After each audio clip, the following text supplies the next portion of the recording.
Ladies and gentlemen, this is Mr. Spencer coming to you live with the new Fortnite Season 9. Just kidding.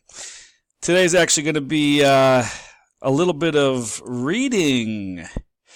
We're going to be reading Chapter 2 of Born a Crime by Trevor Noah.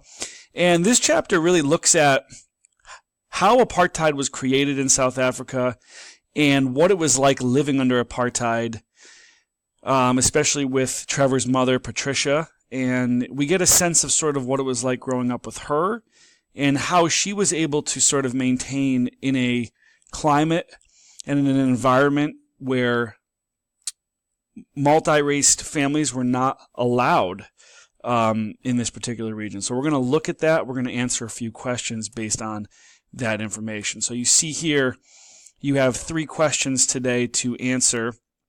According to Trevor Noah, what was the goal of apartheid in South Africa? How did Trevor's mother, Patricia, find a place to live in Johannesburg? And what was life like for Trevor as a child in Soweto and Johannesburg? So on the corner of each question number, you'll see that there's a symbol. There's a diamond, a star, and a rectangle with some diagonal lines. And when you look at the text today, you will also see that there are some symbols and some underlined text. And you want to use those as a guide to help you determine where things are, and a guide to help you figure out some of the answers to some of the comprehension questions that I posed to you. Okay? I encourage you to read the entire chapter, though. It is a riveting chapter. It is very interesting and fascinating to learn about how it was for him growing up.